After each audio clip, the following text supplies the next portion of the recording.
And we're going to move on to our last topic of discussion, which is going to be, starting lineups.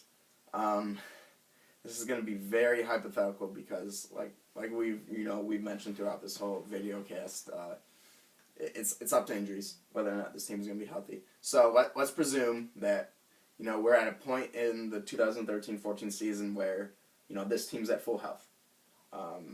Things are going good. The potential is at its highest. I'll start with you, Kevin.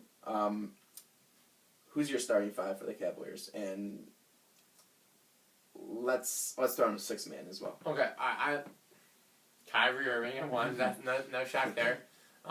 Even though I'd much rather see him come off the bench, I think Dion will probably be the starting two guard this year. Mm-hmm. Just kind of because they don't have anybody else, and if we're going just on opening night, is that what this is? The first night of the year? Actually, it's just a point of the season where Okay, let's just say the team is healthy. Okay. So. Well, then I still like Guy there at three because it's too much. I don't want to bank on a major improvement from Karasev, but I like Guy at three for his ability to defend on the wing. Definitely a more polished Carrick Felix, if you will, a guy that's going to be defending the opponent's best wing player, not an offensive threat. Don't confuse him with one of those. But he'll still be able to score here and there and rebound well. So I like Guy at the three. Tristan Thompson at the four. I'm very excited to see Tristan. I touched on it earlier, but he started to shoot right-handed. That's never been done before. No, he was a lefty. Starts to shoot the ball now from right-handed. So if that works for him and he is able to start knocking down a 15-foot jump shot, that's going to be a nightmare for a lot of teams to defend because he is so active and high energy. So I really like Thompson at the four. And then, like we touched on full health, and it's gotta have to be Bynum at the center spot. And so I'm very, if he is healthy, I definitely think you're going to see big things from him at the five. And then my sixth man, Jarrett Jack, not going to turn too many heads with that pick. That's where he was last year with the Warriors. I don't think you'll see him start just ever because of unless there's an injury to Waiters or anything. But I don't think he'll start at two just because he is a little bit undersized there. But him off the bench will be a high energy guy, a great leader, and somebody who'll be able to knock down the three. So very excited to see what he can bring to the team.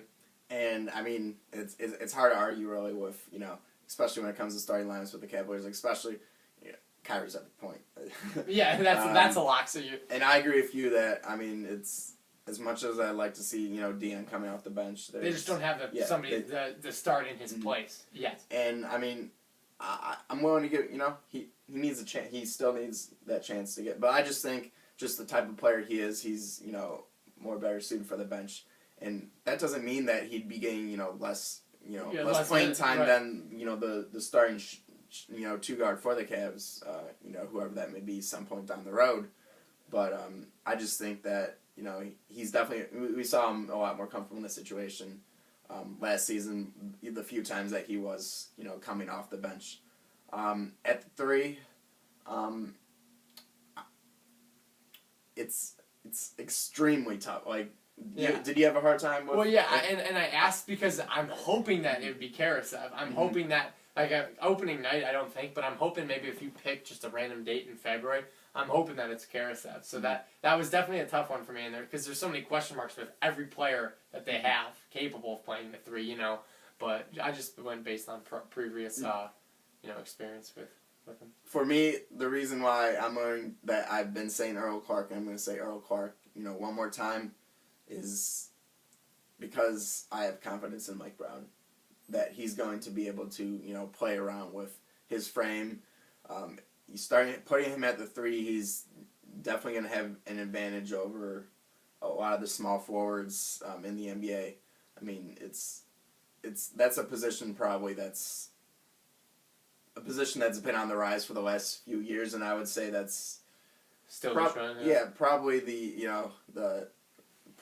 point guard was that for a while, and point guard seems to be making its comeback as well. But I would say right now small forwards become the premier, the premier position. So I mean with Earl Clark, he doesn't have that scoring ability, and either does Alonzo Gee for that matter, a player who logged in over 30 minutes last season, but only gave you 10 and 6. So it's we'll see what happens during the preseason, but the player I'm most comfortable with, at a given point in the season where, this team's at complete health is, Earl Clark right now. And I'm not even that comfortable with that, decision. Right. So, and, at the 4, I agree with Tristan Thompson over, a guy like, Anderson Varejao, who I'm definitely looking forward to seeing him, slide back to that 4 position. And I'm going to get to him in a little bit. I agree, if we're talking full health, Bynum's a no-brainer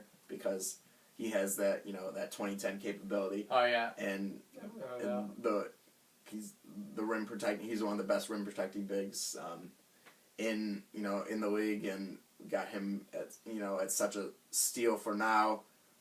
It's going to be interesting to see how that's going to pan out exactly. But I do agree that Jarrett Jack's a great 6-man, but I'm going to just for the sake of varying things up. I'm going to say Anderson Varejao because I'm really looking forward to Andy and Wild Thing coming back into that bench role. But the role that made him what he was. He never was a starter initially. He did come off the bench when the Cavs were winning, a playoff team, and that's where fans fell in love with him. And when he's averaged 30 minutes a game over these past 3 seasons, where he's played a total of 81 games, granted, there was the lockout one season, but he did go down early. He did go down early that year, as well. But when he's played over 30 minutes, he's just seems overexhausted. And we saw at the beginning of last year when Byron Scott was praising Andy, and that one game he was like, I think against the Phoenix Suns where they blew that way, he was like, Anderson Varejao was terrific tonight. He's like, everyone else sucked. Yeah, I mean, it was evident that he was giving so much effort, and I think that energy is better suited for the bench, where if he's going to be logging less than 25 minutes a game, like he was doing, or I think it was less than 28 actually when he was coming out the bench with the Cavs those 3 seasons prior, he was giving us 9 and 8, around like 10-10 numbers off the bench. So I think that's what we want to see from Andy at this point in his career, where he might not be dressed in the wine and gold for much longer. Right. Yeah, and I think keeping his minutes down will again prolong injury and he'll stop from all the banging that's going down in the paint. And I think Varejao would be my 7th man. You know what I mean? So I think him and Jack, honestly, I wouldn't mind them coming off the bench at the exact same time. So with about 4 minutes left in the first quarter or something like that, have him and Jack come in and take out Dion, and depending on which one of Tristan or Bynum. But yeah, I'm just excited to see Varejao back in the role and hopefully he becomes the Wild Thing again. Where he can do the dive into the first row for a ball, and take a charge here and there. That way he doesn't have to worry about being the primary scoring option down low, because that was not a good spot for him to be. He just doesn't have the game to do that. Not anymore. Yeah, not at this point. But, very good discussion, Kevin. Thank you so much for joining me for this episode of Cavaliers Conversation. But before we go, let's do some plugs. Make sure to go to WriteDownEuclid.com for all of your Cleveland Cavaliers news. We've been getting a lot of hits on the website lately, and we appreciate your readership and your viewership. So keep them coming, keep interacting with us in the comments, and the comment along with increased readership comes more nasty comment sections. But I mean nail us good whenever we're not hitting on the spot. We love communicating with you guys. So keep the comments rolling in. But you can follow me, Zak Kolesar, at KolesarZ. Kevin, you wanna? Yeah, KStankRuns 310 on Twitter. And you can follow Right Down Euclid at RDE Cavaliers. And thank you once again for joining us for this episode of Cavaliers Conversation, and have a nice day.